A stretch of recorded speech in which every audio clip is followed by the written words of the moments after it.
ऐन्द्रियक जीवन।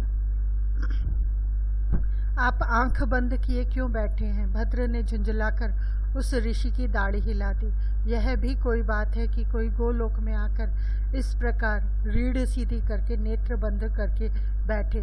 ध्यान ही करना हो तो पृथ्वी है, महल लोक है, तपोलोक है, जनलोक है और सत्यलोक ब्रह्मलोक भी है। दिव्य लोक में ध्यान करने की हट थी तो यह जटाधारी शिवलोक क्यों नहीं गया? क्या? उस वली पलित काय सुदीर्घ जटी ने नेत्र खोले और सामने देखा। कुछ रोष भरे स्वर में पूछा, यहाँ अंतर्मुख होना अपराध है? अंतर्मुख किस लिए? भद्र को विचित्र लगता है यह अंतर्मुख शब्द। उसे इसमें अपने कनाई की उपेक्षा भी लगती है। यह नंद नंदन समीप हो और कोई नेत्र बंद करके बैठे। यह समीप न हो तो इसे ढूंढना चाहिए या ऐसे गुमसुम बैठे रहना चाहिए। उसने तनिक झुककर उन उजले केश मुनि महाराज को घूर कर देखा। आपके दोनों नेत्र ठीक हैं, नासिका कर्ण भी ठीक है और आप तो बोल भी लेते हैं। एक 13-14 वर्ष का नटखट बालक इस प्रकार झुककर आंख नाक कान देखे, मुख समीप लाकर जैसे पता लगा रहा हो कि कान या नाक में छिद्र है या नहीं, तो आपको कैसा लगेगा? कुशल कहिए कि उसने कोई तिनका डालकर देखने की धृष्टता नहीं की थी। तुम क्या कहना चाहते हो? मुनि महाराज को बालक की चेष्टा से रोष आ गया। ये दड़ियल बाबा जी लोग रुष्ट शीघ्र हो जाते हैं। इंद्रियां हैं, अतः उनका उपयोग, ऐन्द्रियक जीवन ही सब कुछ है। इनके निरोध का, अंतर्मुख होने का प्रयोजन तुम्हें सीखना चाहिए। तुम ऐन्द्रियक जीवन प्राप्त करो। अच्छा, मुनि महाराज को आशा थी कि बालक डरेगा, हाथ जोड़ेगा, गिड़गिड़ाकर शाप निवृत्ति की प्रार्थना करेगा, किंतु बालक ने तो ताली बजाई, खुलकर हंसा। कन्हई मेरे साथ रहेगा, किंतु अब वह आपको अंगूठा दिखा दे तो मैं नहीं जानता। हैं? मुनि महाराज चौंके, किंतु अब चौंकने से लाभ? गोलोक कोई स्थूल लोक है कि वहां से किसी को निकालना पड़े या कोई वहां अपनी शक्ति के बल पर रह सके? भगवती योग माया की पलक मात्र हिलती है और कोटि कोटि ब्रह्मांड बन जाते या मिट जाते हैं। मुनि महाराज ने जैसे ही रोष ग्रहण किया, वे समझ ही नहीं सके उनकी अवस्था क्या हुई या क्या हो रही है। उनका शाप भी उन्होंने कहाँ पूरा किया, किसे दिया, यह बतलाने की स्थिति में वे भी नहीं रह गए। गोलोक कहाँ गया, क्या हुआ, उन्हें पता नहीं। मुनि महाराज को केवल यह लगा कि वे उस अतीन्द्रिय दिव्य लोक से बाहर हो गए और बाहर बाहर होते जा रहे हैं। ऊपर से नीचे की बात व्यर्थ है, वहाँ काल या स्थान का प्रवेश नहीं है। जैसा अनुभव आपको गाढ़ निद्रा से जागने पर होता है, ठीक वैसा भी नहीं। किसी को यदि क्षण 2 क्षण को प्रगाढ़ ध्यान हुआ तो जैसा अनुभव उस ध्यान से जागने पर होता है, कुछ कुछ वैसा अनुभव। वे महामुनि थे, इतने भक्त एवं ज्ञानी कि गोलोक पहुंच सके थे। दुर्भाग्य उनका कि दीर्घ काल योगी भी रहे थे, निर्विकल्प निर्बीज समाधि सिद्ध योगी।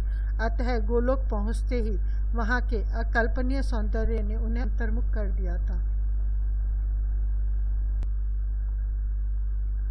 अब उल्टी गति प्रारंभ हो गई थी। वे समझ रहे थे कि वे बड़े वेग से जैसे सूक्ष्मतम से स्थूल की ओर फेंक दिए गए हैं, किंतु विवश कोई प्रयत्न संभव नहीं था।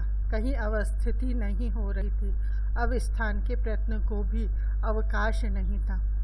ठीक सोचने की भी स्थिति तब प्राप्त हुई जब वे यह समझ सके कि वे स्थूल प्रकृति के क्षेत्र में पहुंच गए हैं, लेकिन प्रकृति में आकर भी सूर्यलोक में रुक जाना संभव नहीं हुआ। किसी अलक्ष्य शक्ति ने उन्हें जैसे बलपूर्वक अर्ची मार्ग से खींचकर पितृयान के पथ में पटक दिया। देव, मुझसे अपराध तो हो गया। पितृलोक पहुंचकर जब स्थिर हुए, पहला संकल्प उठा, लेकिन अब इस जन का भी आग्रह है कि आप ही इसे अपनावेंगे और आप ही भेजेंगे, तो यह आपके कन्हई के चरणों के समीप जाएगा। आप पीछे जाएंगे, यह पहले जाएगा। ऐसा निर्णय यह आपकी अकल्पनीय उदारता पर आस्था करके करता है। आप इसे नेत्र खोलकर जो दर्शन कराना चाहते थे, जिसे अपनी अज्ञता से इसने खो दिया, वह आप ही इसे देंगे। आपका संकल्प व्यर्थ नहीं जाएगा। अतः अब इसका क्या होता है, यह चिंता आप ही करना। ओम। पितृलोक में महामाया की यह स्वीकृति भले न सुनी गई हो, किंतु अनंत के शाश्वत विधान में तो वह अंकित हो गई। कन्हाई या कन्हाई के किसी अपने से लगकर किसी का अमंगल तो हुआ नहीं करता, और कोई भावना उनसे लगे तो महामाया को भी उसे स्वीकार करना ही पड़ता है। इस नियम को वे भी अस्वीकार तो कर नहीं सकती। अब इससे क्या बनता बिगड़ता है कि वे महामुनि अब महामुनि नहीं रहेंगे, वे इंद्रिय प्राणी भी नहीं हो सकते, उन्हें अब पाषाण बनना है। परिहास। अचानक उन मुनि महाराज को क्या हुआ? भद्र चौंका। अब यह मत पूछिए कि कितने समय पीछे, क्योंकि जहाँ काल का प्रवेश ही नहीं है वहाँ शीघ्र या देर की बात बनती नहीं, वहाँ केवल वर्तमान रहता है। तो उसका स्मरण करता है? कन्हई ने कुछ रोष पूर्वक उल्हाने के स्वर में कहा। ठीक कहा, क्योंकि यह नील सुंदर समीप हो तो कोई दूसरे का स्मरण क्यों करे, और यह समीप न हो तो इसके चिंतन के अतिरिक्त अन्य स्मरण ही क्यों आवे। तू उनसे असंतुष्ट क्यों है? भद्र को अपने श्याम सुंदर के स्वर से लगा कि इसे उन मुनि की चर्चा ही बुरी लगी है। उनकी बात मत कर, वह बहुत बुरा है। कन्हई झुंझला गया। उसने तुझे शाप दिया? इस हूं का अर्थ ब्रह्म भद्र जानता है, इसका अर्थ मैं देख लूंगा। बेचारा मुनि। भद्र के चित्त में करुणा उमड़ पड़ी। यह कमल लोचन कन्हई अपनों का है, अब इससे उन मुनि के संबंध में कुछ नहीं कहा जा सकता। यह सुनने वाला नहीं, उल्टे अधिक रुष्ट होगा। कोई अनजान में भी इसके अपनों का कुछ अहित सोचने लगे।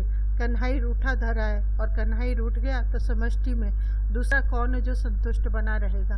कन्हई रूठा तो योग माया कुपित, और जिस पर वे कुपित उस पर कृपा करने का साहस कोई देवता करेगा। अब उस बेचारे मुनि का जप तप साधन भजन सब नगण्य हो गया। उसका शाप कैसा शाप? भद्र ने सचमुच अब तक ध्यान ही नहीं दिया था कि उसे कोई शाप भी दिया गया है। जब तक वह स्वयं इच्छा न करे किसी का शाप उसको स्पर्श कैसे कर सकता है? तुझे शाप दिया उसने? श्याम के मुख पर रोष की अरुणिमा है।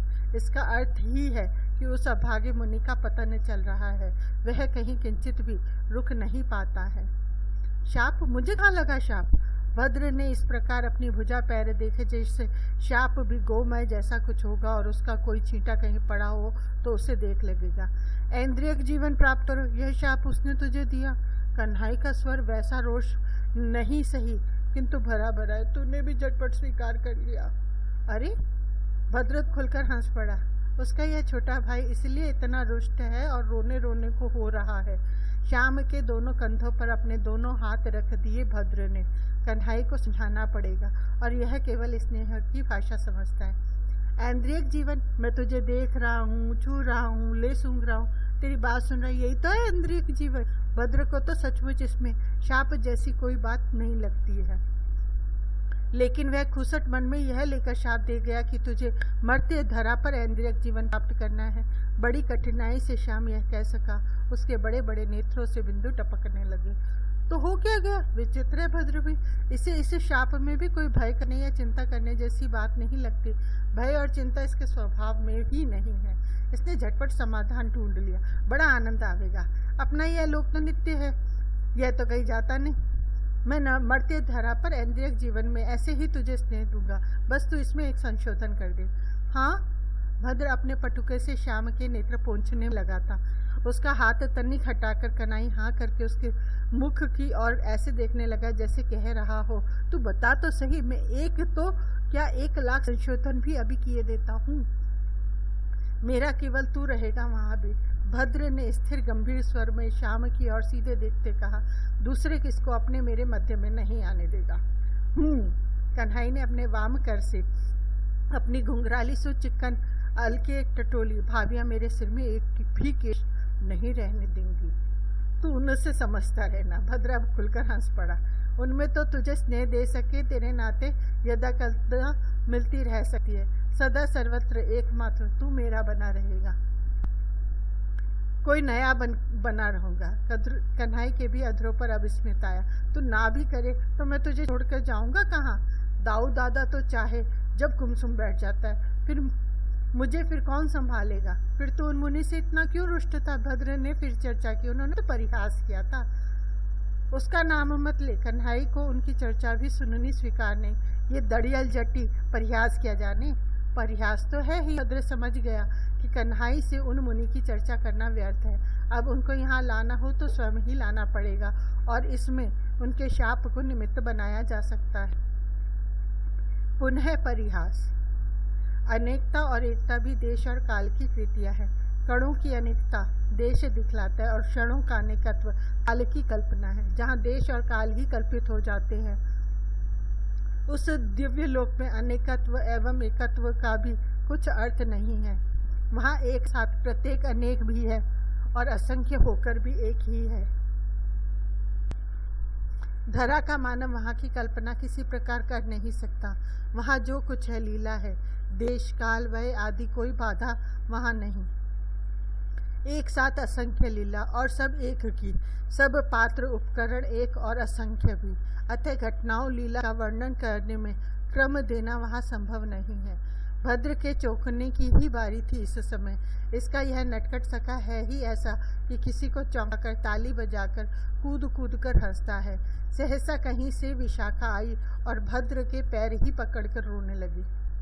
लड़कियों के लिए रोना कोई आश्चर्य की बात नहीं है। रुदन तो इनकी प्रकृति का आवश्यक अंग है। आप भले भद्र से सहमत ना हो, किंतु यह कहता है कि लड़कियां रोवे नहीं तो इनका आहार कदाचित ही पचे। अतः ये कारण ही रोवे ऐसा नहीं है। ये तो कल्पित कारण बनाकर भी रोती है और खूब फूट फूट कर रोती हैं। लड़कियों में कोई रोने लगे तो उधर ध्यान देने की आवश्यकता नहीं है। उसे हंसा देने का मन हो तो आप भी वैसे ही रोने लगो। भले झूठ मूठ को ही रोदन करो, लेकिन कोई बिना बात आपके ही पैर पकड़कर रोने लगे तो भद्र को वैसे भी लड़कियों के रुदन से उपरती है और कोई उसका ही पैर या गला पकड़कर रोवे, इससे तो यह बहुत घबराता है। अरे क्या हुआ? भद्र ने अपना पैर छुड़ाने का प्रयत्न करते हुए कहा। तुझे बंदर ने डरा दिया या बिल्ली ने काट खाया? यह मेरा पैर है, इसे छोड़। और पैर ही पकड़कर रोने से तेरा आज का आहार पचने वाला हो तो इस कन्हई को पकड़। मैं तेरी पाचक औषधि बनने को प्रस्तुत नहीं हूँ। मुझे चाहे जितना चढ़ा लो। विशाखा ने तनिक मुख ऊपर उठाया और रोते रोते ही बोली, लेकिन मेरी स्वामिनी पर दया करो। कन्नू, बुरी बात है। भद्र का मुख सहसा गंभीर हो गया। तू उस भोली सरला को भी सताता है? मैंने क्या किया है? कन्हई ने दोनों हाथों से पकड़कर विशाखा का सिर झकझोर दिया। तो मुझे ही डांट लगाने दौड़ी आई है? इन्होंने कुछ नहीं किया। दूसरा अवसर होता तो विशाखा कन्हई को अंगूठा दिखा देती भद्र से छिपाकर, किंतु इस समय यह बहुत व्याकुल है। अपराध मेरा है, मुझे शाप दो, यहाँ से निकाल दो, कुछ करो मेरा। मैं भाग्यहीना तो यमानुजा हूँ, जड़ जल रूपा हूँ। तुम दोनों ने कृपा करके अपना चरण आश्रय दिया और तुम्हारे इन सखा की कृपा से स्वामिनी की सेवा मिल गई, तो मैं भूल ही गई कि मैं स्वभाव निष्ठुर हूँ। कृपा करना मेरा काम नहीं है, लेकिन स्वामिनी का रुदन मुझसे नहीं देखा जाता। तुम उन पर दया करो। कहाँ हैं वे? भद्र सचमुच व्याकुल उठा। सामान्यतः ये श्री राधा के सम्मुख नहीं जाता है कि शीलमय इसका बहुत सम्मान करती है, बहुत संकोच करती है। कन्हई से 10 महीने बड़ा क्या है, वे तो इसे दाऊ के समान ही मानती है। उनको संकोच में डालना इससे अत्यंत अप्रिय है। वे रुदन कर रही हैं। यह संवाद ही इसे असह्य है। श्री विश्वभानु नंदिनी की आंखों में अश्रु। भद्र व्याकुल हो गया। वे यहाँ नहीं है। विशाखा ने अत्यंत दीन स्वर में कहा। यहाँ आना भी स्वीकार नहीं करते। शिवलोक के मार्ग में बैठी और वहाँ से भगवती पार्वती के पास भी जाना नहीं चाहती। शिवलोक के मार्ग में, भूत प्रेतों की समीपता में और आख धतुरी के वन के पास। शिवलोक परम दिव्य सही, किंतु श्री कीर्ति कुमारी के कुछ क्षण रुकने योग्य कैसे हो सकता है? भद्र ने श्याम का हाथ पकड़ा। चल ले आवे उस पागल लड़की को। मैं चलूं? श्याम सुंदर हिचक गया। विशाखा के मुख की ओर देखने लगा। यदि इसके जानने से बात बनने योग्य होती तो विशाखा भद्र के पैर पकड़कर नहीं रोती। इनको मत ले जाओ। विशाखा ने फूट कर रुदन प्रारंभ कर दिया। पहले मुझे कोई भारी दंड दे दो। मैं क्षमा मांगने की अधिकारिणी नहीं हूँ। भारी दंड तो गोकुल में मेरे पिताजी का है। भद्र इस समय भी परिहास करके, मैं तो छोटा सा लकुट रखता हूँ, किंतु तू उनकी लाठी उठा पावेगी? हंसी मत करो। तू कहती है या तेरी चुटिया पकड़कर उठाना पड़ेगा? भद्र चिल्लाकर बोला। तेरी बात फिर सुन लूंगा। लली के समीप चल। अच्छा चलो, बहुत करुण स्वर में कहकर विशाखा उठी। मुझसे कहीं अधिक कातर होकर मेरी स्वामिनी वहाँ तुम्हारे पैर पकड़ लेंगी तो सहा जाएगा तुमसे, इसलिए मेरी बात यहीं सुन लो। तुम दोनों सुन लो और इस पापिष्ठा को दंड दे लो, तब वहाँ जाओ। तूने क्या किया है? भद्र खड़ा रह गया। यद्यपि उसका स्वर कह रहा था कि जो कुछ कहना है झटपट कह दे। मैं भूल गई कि यम भगिनी को बहुत दयालु नहीं होना चाहिए, विशाखा ने रोते रोते ही कहा। मैं कृपामयी बनने चली थी, स्वामिनी की सेवा का अवसर दे दिया मैंने सुवर्चला को। यह तो कोई अपराध नहीं है। भद्र को लगा कि विशाखा कहीं कल्पित कारण से ही तो रुदन नहीं कर रही है और अपनी स्वामिनी का नाम लेकर उसे छकाने तो नहीं आई है। श्री कीर्ति कुमारी केवल कृपा का निभाव है। उनका सामीप्य जिनको प्राप्य है उनमें किंचित भी कृपा की न्यूनता उन करुणामयी की अवमानना ही होगी। कृपा की अनधिकारिणी मैंने अपनी कृपा पात्रा बना लिया। विशाखा का रुदन रुक नहीं रहा था। मैंने देखा ही नहीं कि उसमें प्रीति नहीं, केवल पातिव्रत्य है और उसका अहंकार भी। सुवर्चला का क्या हुआ? भद्र को अब आशंका हो गई। अवश्य इस लड़की के साथ कुछ हुआ लगता है। श्री राधा की सब किंकरियों पर, अत्यंत बहिर्व्यूह की दासियों तक पर भद्र का बहुत स्नेह है। यह सुवर्चला तो विशाखा की सेविका थी। उस कुतिया का भूखना था तो धरा कहाँ छोटी थी उसके लिए। विशाखा के रुदन में रोष का स्वर सम्मिलित हुआ। वह वाणी वंचिता धरा पर धूम कर सकती है, किंतु इस अभागिनी के कारण स्वामिनी मार्ग में बैठी हैं, रुदन कर रही हैं। तूने शाप दिया सुवर्चला को? क्या किया था उसने? भद्र ने आतुरता पूर्वक पूछा। मैं इतनी धृष्टता करूंगी? ऐसी अधमा हो गई तुम्हारी दृष्टि में? विशाखा ने पैरों पर सिर पटक दिया। स्वामिनी के सम्मुख में ऐसा साहस करती? भगवती योग माया कात्यायनी कहीं चली गई हैं? भगवती योग माया। भद्र को उन महामणि का स्मरण आ गया। उन्होंने भद्र को ऐन्द्रियक जीवन व्यतीत करने का शाप दिया और योग माया ने विधान कर लिया कि उन मुनि से ऐन्द्रियक जीवन ही नहीं, ऐन्द्रियक चेतना भी छीन ली जाए। सुवर्चला ने किसी को शाप दिया? जीजी को, हेमा जीजी को शाप दिया उसने। उन्हीं को क्यों, दूसरी जीजियों को भी शाप दिया और स्वयं चली गई कुतिया बनने। विशाखा को बहुत क्रोध था सुवर्चला पर। अच्छा परिहास है। भद्र को तनिक भी बुरा नहीं लगा। क्या शाप दिया उसने? मैं अपने जले मुख से उसकी आवृत्ति कर सकूंगी, यही आशा है तुम्हें मुझसे? विशाखा का मुख बहुत दयनीय हो उठा। स्वर्णा जीजी सबके साथ स्वामिनी के समीप ही है, लेकिन आज स्वामिनी उनका अनुरोध भी स्वीकार नहीं कर रही हैं। बहुत भूली है वह पगली। भद्र अब चल पड़ा। उसे लगता होगा कि सुवर्चला का अपराध उसका अपना है। हेमा ने क्रोध किया? उनको क्रोध शीघ्र आता तो है, किंतु आया नहीं। विशाखा ने रोते रोते बतलाया। स्वर्णा जीजी हंस पड़ी और फिर तो सब स्वामिनी को समझाने में लग गई हैं। शाप कब किस रूप में स्वीकार किया जाए, यह संशोधन तो लली ही कर देती। भद्र को कुछ अटपटा नहीं लगता। कन्हई भी कर देगा। उस पगली को समझाना पड़ेगा। चिंता तो करनी पड़ेगी सुवर्चला की। आशीर्वाद। अनुरोध करने आया हूँ दादा। सुबल दौड़ता आया और भद्र के गले में दोनों भुजाएं डालकर कंधे पर सिर रखकर फूट पड़ा। इस विशाखा को बचा ले। बहन तेरे अतिरिक्त और किसी की बात नहीं मानेगी। अब वह इसे समीप भी नहीं देखना चाहेगी। तू जानता है मुझे ये सब बहन जैसी ही लगती हैं और बहन इनमें से एक को भी पृथक करके बहुत दुखी हो जाएगी। तू बहुत भोला है, अपनी बहन को भी नहीं समझता। भद्र ने सुबल के नेत्र पोंछे। लली को रोष करना आता ही नहीं है। वह केवल कृपा कर सकती, किसी पर कठोर नहीं हो सकती। स्वामिनी को मुख में कैसे दिखाऊंगी? विशाखा फिर रोने लगी। मुझे कोई शाप क्यों नहीं देता है? तू चुपचाप चली चल। भद्र ने सुबल का हाथ पकड़ा। तू बतला कि हुआ क्या? सुबल क्या बतला देता? उसे भी पूरा पता नहीं था। उसे तो यही पता था कि उसकी बहन कैलाश गई थी और लौटते मार्ग में रुक गई है। विशाखा रोती भद्र के समीप गई है तो उसी से भद्र का कोई अपराध हुआ होगा, लेकिन भद्र का अपराध हुआ तो बहन क्षमा कर नहीं सकती। यह सुबल भली प्रकार जानता है। अच्छा हुआ कि थोड़ा आगे बढ़ाई स्वर्णा इन सबों को आते देखकर। भद्र ने अपनी ज्येष्ठा पत्नी को देखते ही पूछा, स्वर्ण क्या हुआ है? तुम्हारी लली एक परिहास मात्र से अतिशय दुखित हो रही है। स्वर्णा के स्वर में सहज भाव था। तुम उन्हें सदन चलने को मना लो, दूसरा कुछ नहीं हुआ है। सुवर्चला ने इतना बड़ा शाप दे दिया और कुछ हुआ ही नहीं। विशाखा आश्चर्य से स्वर्णा को देखने लगी। जीजी, तुम इसे परिहास कहती हो? कैसा शाप? भद्र ने पत्नी से ही पूछा। हम सब कैलाश से लौट रही थी तो सुवर्चला ने कह दिया, भगवती पार्वती ही वस्तुतः पतिव्रता हैं। दूसरी नारियों को उनकी कृपा से पातिव्रत प्राप्त होता है। सुवर्चला अभी नवीन आई भी इस विशाखा की कृपा से। धरा पर वह दृढ़ पतिव्रता थी और भगवती उमा की नैष्ठिक आराधिका, अतः उसमें अभी श्रद्धा का आवेश था। अम्बा आद्या के स्तवन कोई दोष तो है नहीं। भद्र की श्रद्धा ही कहा उन जगत धात्री के प्रति अल्प है। बहन हेमा बोल पड़ी थी कि नारी का सहज स्वभाव पातिव्रत है। वह विकृति को अपनाती है यदि इस स्वभाव से विचलित होती है। विकृति कारण होती है, प्रकृति के लिए तो कोई कारण आवश्यक नहीं होता। सुवर्चला का दुर्भाग्य, वह भड़क उठी। उसे इस बात में भगवती पार्वती की अवमानना का आभास हुआ होगा। उसने शाप दे दिया, किंतु वह शाप तो परिहास जैसा है। स्वर्णा को शाप महत्वहीन लगता था। क्या शाप दिया? भद्र ने पत्नी से सीधे पूछा।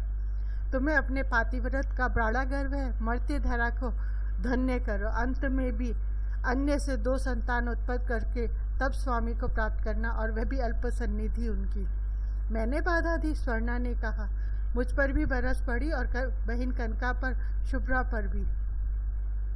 तुम्हें भी शाप मिला। भद्र अब गंभीर हो गया। हेमा तो तनिक चिड़चिड़ी है, किंतु कोई स्वर्णा जैसी सौम्या सदया को भी शाप दे सकती है। तू भी दूसरे के पास जाकर रह, उसी की संतान का पालन कर। स्वामी को पाकर भी दूसरे की बनके रह।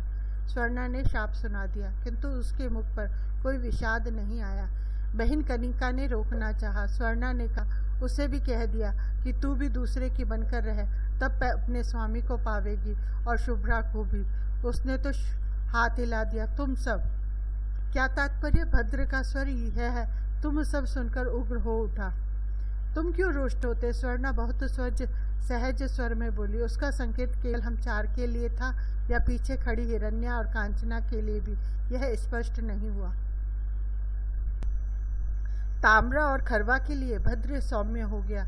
उसने समझ लिया कि शाप केवल उसी की पत्नियों को दिया गया है। श्री राधा और उनकी सखियों को शाप की आशंका से वह उग्र ही उठा था। वे दोनों तो साथ थी ही नहीं। स्वर्णा ने बतलाया, वे शिवलोक नहीं गई थी, किंतु बेचारी सुवर्चला पर अब तुमको कृपा करनी है। जीजी, तुम अद्भुत हो। तुम इस शाप को भी परिहास कहती हो। शाखा का आश्चर्य अब तक मिटा नहीं था। देवर के और इनके भी अनंत रूप है। स्वर्णा ने सस्मित कहा, ये और 4-6 रूप बना लेंगे तो कुछ नहीं बिगड़ेगा इनका। मैं भी प्रशप्त हूँ देवी। अब भद्र हंस पड़ा। लेकिन देखती ही हो कि शाप का कोई छींटा मेरे अंग में कहीं नहीं लगा है। तुमको भी शाप ने कहीं स्पर्श किया दिखता नहीं। कोई शीघ्रता नहीं शाप को अभी स्वीकृति देने की। तुमको किसने शाप दिया? सुबल के नेत्र अरुण हो उठे। तुम क्यों रुष्ट होते हो? भद्र ने सखा के कंधे पर स्नेह पूर्वक कर रखा। एक मुनि महाराज थे, लेकिन कन्हई ही उन पर रुष्ट हुआ बैठा है। उन्होंने भी परिहास ही किया है, केवल ऐन्द्रियक जीवन प्राप्त करने को कहा। अच्छा हुआ। सुवर्णा अब सुप्रसन्न बोली, तुम हम 4 बहनों को समेट लाना। लेकिन लली क्यों मार्ग में यहाँ बैठी है? भद्र ने पूछा। अब अपनी लली को तुम स्वयं समझाओ कि यह सब परिहास है। स्वर्णा ने कहा, वे आज मेरी भी सुनती नहीं है। बार बार मेरे पैर पर मस्तक पटकती। मुझसे उनका यह भाव सहा नहीं जाता। उन्हें पता नहीं क्यों लगता है कि सबका सब अपराध उन्हीं का है और कोई बहुत बड़ा अनर्थ हो गया है। वे तो अब देवर के सम्मुख जाने योग्य ही अपने को नहीं मानती हैं। सुबल, बहुत भोली है तुम्हारी बहन। भद्र ने सखा को समझाना चाहा। तुम उसे समझ लो, कहीं कोई अपराध नहीं हुआ। केवल उन मुनि महाराज की चिंता थी मुझे, और अब देखता हूँ कि सुवर्चला को भी मुझे ही संभालना पड़ेगा। सच संभाल लेना उस बिचारी को। स्वर्णा अत्यंत दया एवं आग्रह पूर्वक बोली, वह कहीं की नहीं रही। हम तो तुम्हारी हैं। भगवती महामाया सदा हमारी सदा रक्षा रहेंगी। किसी का कोई शाप हमारा कुछ नहीं बिगाड़ सकता। किंतु भगवती कात्यायनी को क्रुद्ध कर दिया उसने हम सबको शाप देकर। देवर या श्री कीर्ति कुमारी उसकी कोई पुकार नहीं सुनेंगे। अब केवल तुम उसको यहाँ ला सकती हो। तुम लाना चाहती हो, अतः उसे लाना तो पड़ेगा ही। भद्र ने आश्वासन दे दिया। उसे लली स्वीकार भी कर लेगी, केवल अब मर्त्य धरा के काल का प्रश्न है। जी। अचानक विशाखा गिर पड़ी स्वर्णा के चरणों पर। इस अधमा पर भी कृपा करो, इतनी क्षमा, इतनी करुणा स्वामिनी के अतिरिक्त तो तुम ही कर सकती हो। तुझे क्या हो गया है? स्वर्णा ने झुककर उठाना चाहा विशाखा को, किंतु वह पैर पकड़े झुकी रही। मैं तुम्हारे ये चरण तब तक नहीं छोड़ूंगी जब तक मुझे क्षमा करके आशीर्वाद नहीं दे दोगी। विशाखा हिचकिया ले रही थी। अच्छा, तुझे क्षमा किया, बिना किसी अपराध के क्षमा किया। स्वर्णा ने हंसकर उसके सिर पर हाथ रखा। आशीर्वाद देती हूँ कि देवर तुझे बहुत बहुत प्यार करे। हंसी मत करो जीजी, विशाखा अत्यंत आतर स्वर में बोली। आशीर्वाद दो कि स्वामिनी अपनी सेवा में इसे लिए रहे। तू कीर्ति नंदिनी की सदा अनुग्रह भाजना बनी रहे। स्वर्णा ने स्वस्थ स्वर में सचमुच आशीर्वाद दे दिया। आज कृतार्थ कर दिया तुमने जीजी। विशाखा ने आंचल करों में लेकर फिर स्वर्णा के पदों पर से रखा और उठकर खड़ी हो गई। मैं आश्वस्त हो गई। अब स्वामिनी के समीप मेरे अपराध की बात सोचना भी अपराध हो गया। चलो, एक को तो तुमने आश्वस्त कर दिया। भद्र ने पत्नी की ओर देखा। लेकिन अपनी लली को तुम ही आश्वस्त कर सकते हो। स्वर्णा हंसकर बोली, वे इस समय देवर की भी सुनने वाली नहीं है। दीदी भाभी ठीक कहती है दादा। सुबल बोला, बहन को मैं नहीं समझा सकता, किंतु तेरी बात वह टाल सकती ही नहीं। मुझे ही चलना पड़ेगा। भद्र श्री राधा के समीप कम ही जाना चाहता है, किंतु आज तो विवशता है। शाप सुधार, आपकी लली आपसे अनुरोध करती है। भद्र को बहुत अटपटा लगता है, बहुत अखरता है कि वह पहुँचे तो श्री वृष भानुनंदिनी भूमि में मस्तक रखकर उसे प्रणाम करती है और संकोच से सिकुड़ जाती है। कुछ कहना ही हो तो उनकी ओर से ललिता को ही कहना पड़ता है। आज भी ललिता ही बोली, आप क्षमा कर दीजिए और कोई नाम मत लीजिए। उस अपराधिनी का नाम सुनना भी इन्हें सही या नहीं है। कन्नू भी यही कहता था। भद्र गंभीर हो गया। अंततः कन्हई और श्री राधा दो तो नहीं है कि इनके स्वभाव दो होंगे, लेकिन क्षमा मांगकर लली मुझे पराया बतावे यह उचित नहीं है। एक साधारण परिहार में क्षमा का प्रयोजन मैं अभिशाप में सुधार करता हूँ। लली उसको स्वीकृति देंगी। मैं किसी को यहाँ तुम्हारे समुदाय में भेजूं तो मुझ पर तो तुम सब प्रतिबंध नहीं लगाओगी। अब अत्याचार तो मत करो। श्री राधा ने पुनः भूमि पर मस्तक रखा तो ललिता ने हाथ जोड़े। तुम पर प्रतिबंध लगाने का साहस जो करेगी उसे भगवती योगमाया क्षमा करेंगी। तब तुम सब यहाँ क्यों बैठी हो? भद्र ने आदेश के स्वर में कहा, उठो और अपने निकुंज को सुशोभित करो। कन्हई अनंत काल तक गोचारण करता रह सकता है, किंतु बेचारी बालिकाएं कब तक इस प्रकार मार्ग में निर्वासिता प्राय रहेंगी। आपकी ये लली साहस नहीं कर पाती आपके अनुज के सम्मुख जाने का। ललिता ने बहुत विनम्र बनकर विनय की। वे इस समय किसी को भी कुछ कह दे सकते हैं, न भी कहें तो जीजी स्वर्णा और उनकी बहनें यहाँ ना हो तो आपकी लली निकुंज में प्रवेश कर पावेंगी। विशाखा के बिना क्या निकुंज शोभा पावेगा? विशाखा को तो स्वर्णा ने आशीर्वाद दे दिया है कि वह अपनी स्वामिनी की सदा अनुग्रह भाजना बनी रहे। भद्र का वाक्य पूरा होते ही श्री कीर्ति कुमारी अचानक उठी और स्वर्णा के पदों पर मस्तक रख कर उसके दोनों चरण उन्होंने भुजाओं में बांध लिए। देवर तुमसे अनंत प्यार करे। स्वर्णा ने उनके सिर पर भी हाथ रखकर आशीर्वाद देता और बलपूर्वक उठाकर हृदय से लगा लिया। कोई कहीं जा नहीं रही है, भद्र ने लौटते लौटते कहा। मेरा आदेश तुम में कोई नहीं टालेगा। अभी इसी क्षण यहाँ से चल दो और अपने धाम पहुँचो। कन्हई कुछ न सोचेगा न करेगा। आदेश तो अनुल्लंघनीय है। श्री कीर्ति कुमारी मंद पदों से चल पड़ी। तब ललिता ने ही कहा, लेकिन कोई कहाँ नहीं जाएगी उस शाप के रहते। आप उसे निरस्त कर रहे हैं। गोलोक पहुँचने का जिसे अधिकार किसी प्रकार मिल गया उसका शाप निरस्त कर दिया जाए तो लोक की मर्यादा ही नष्ट हो जाएगी। शाप गोलोक से बाहर दिया गया उसका तो महत्व नहीं है, लेकिन भद्र यदि शाप को निरस्त करता है तो बाधा डालने की शक्ति भी तो किसी में कहीं नहीं है। मैं उसमें संशोधन करता हूँ, भद्र ने गंभीर स्वर में कहा। लली उसको स्वीकृति देगी। आपकी आज्ञानुवर्तिनी है आपकी ललिता प्रसन्न हो गई। स्वीकृति तो उसे तभी भगवती माया दे चुकी जब आपने संकल्प किया। हम तो सुनने लेने को समुत्सुक है। समस्त सृष्टि यहाँ की प्रतिबिंब भूता ही तो है। भद्र ने स्पष्ट किया। एक एक और प्रतिबिंब पड़ जाएंगे मरते धरा पर। शाप को सार्थक करने के लिए यहाँ से कोई नहीं जाएगी। श्री राधा पुनः स्वर्णा के चरणों में पड़ गई होती यदि उसने उनको अंक में न समेट लिया होता। लेकिन शुभ्रा जी, ललिता ने पुनः शंका की। उस अमंगला ने कह दिया था कि ये यहाँ फिर नहीं आ सकेंगे। यहाँ से बाहर कहीं कुछ है। असंभव शाप की सार्थकता कभी हुई है? भद्र हंस पड़ा। अवश्य शुभ्रा, अब इस रूप में तुम्हें यहाँ नहीं मिलेगी, किंतु वह साकेत में वहाँ की अवधीश्वरी अम्बा की पुत्र वधू बनकर रहे, इसमें तो कोई बाधा नहीं है। तुम यहाँ नहीं रहोगे तो तुम्हारे अनुज सुप्रसन्न रह सकेंगे? ललिता को यह शाप प्रिय नहीं लगा था। मैं कहाँ जा रहा हूँ? भद्र ने हंसकर कह दिया। एक रूप से मैं साकेत में अम्बा का स्नेह प्राप्त करता रहूँ, इसमें तुझे क्यों ईर्ष्या होती है? एक रूप में मुझे मर्त्य धरा पर भी जाना है। तुम्हें जाना है मर्त्य धरा पर? ललिता चौंकी। एक मुनि महाराज मुझे ये आशीर्वाद दे गए हैं, भद्र ने कहा। अब कन्हई उनकी चर्चा ही सुनने को प्रस्तुत नहीं है। अंततः उनको अनंत काल तक पाषाण ही तो नहीं रहने दिया जा सकता। यहाँ लली को भी एक की चर्चा सुननी स्वीकार नहीं। एक बार कैसे भी इनके चरणों तक पहुंच गई, उसे भटकने तो नहीं ही दिया जा सकता। मेरी इन सहधर्मणियों के जो प्रतिबिंब वहां प्रकट होंगे, उनको समेटने का कार्य कौन करेगा? इस बार अवतार लेकर तुम धरा को धन्य करोगे। ललिता खड़ी रह गई।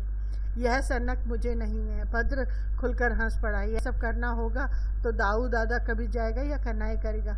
मैं तो केवल अपने को समेटूंगा और धूम करूंगा, समस्याएं उत्पन्न करता रहूंगा और उन्हें कन्हई को सुलझाते रहना पड़ेगा। तुम जाओगे तो तुम्हारे अनुज यहाँ नहीं रहेंगे। ललिता भाव विवल बोल पड़ी। तब तुम्हारी लली यहाँ रहेगी, हम सब यहाँ रहकर क्या सिर धुनेंगे? कह तो दिया कि कोई कहीं नहीं जा रहा है। भद्र ने झिड़की दी।